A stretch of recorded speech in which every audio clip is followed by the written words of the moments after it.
Well, Daniel Huizinga was on Flight 253. What happened as the alleged terrorist tried to blow the plane out of the sky? Daniel now joins us live. Daniel, thank you so much. I got to ask you, what were those moments like?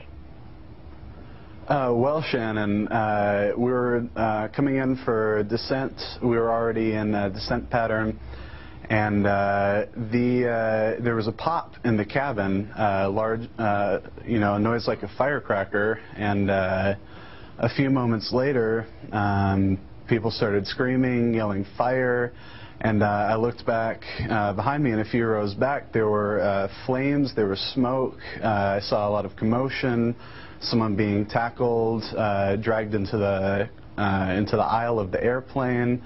I saw people running back there with bottles of water, people yelling for a fire extinguisher, and just chaos all around me.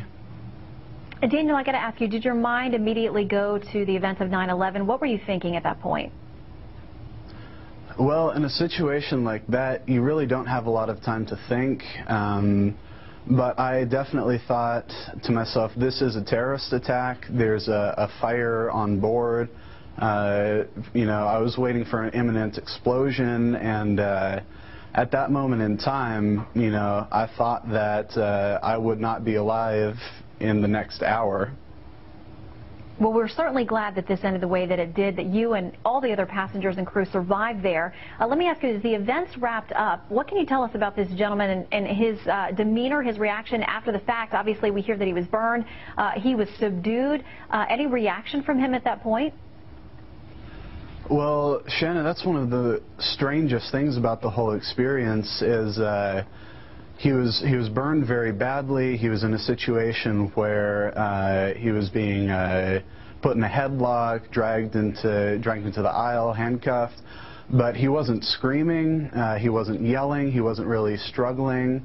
And the scariest part of the whole experience was looking into the eyes of the person who, at that time, I thought had just sealed my death warrant, and seeing no emotion, not even anger, no fear, just a blank stare, blank expression in the face of this unbelievable evil that he was attempting to commit against all of these innocent people.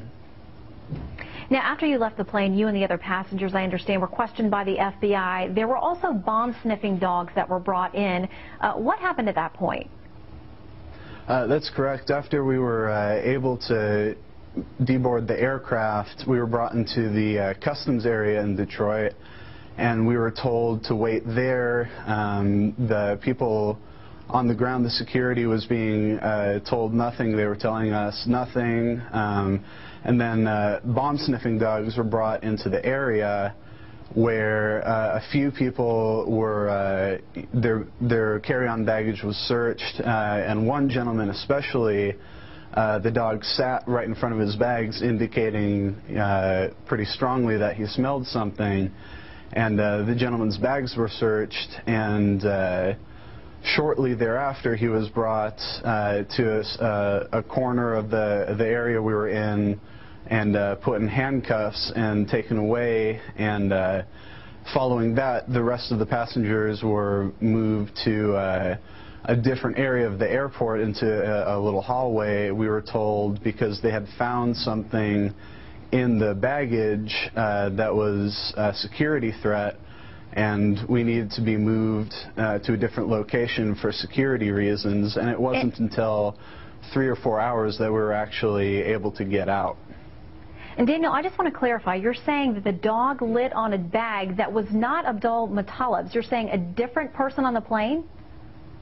That's correct. There was a Middle Eastern man of possibly late 30s, maybe younger, whose bags were hit on by the dogs, and he was handcuffed and taken off kind of quietly. Very interesting. We know the FBI and a number of agencies are plugged into this. It'll be very interesting to see if we hear any more about that gentleman. So thank you for sharing that information with us, and your experience as well. We are so glad that you got safely home, a little late, but eventually to celebrate Christmas with your family. Thank you, Daniel. Thank you.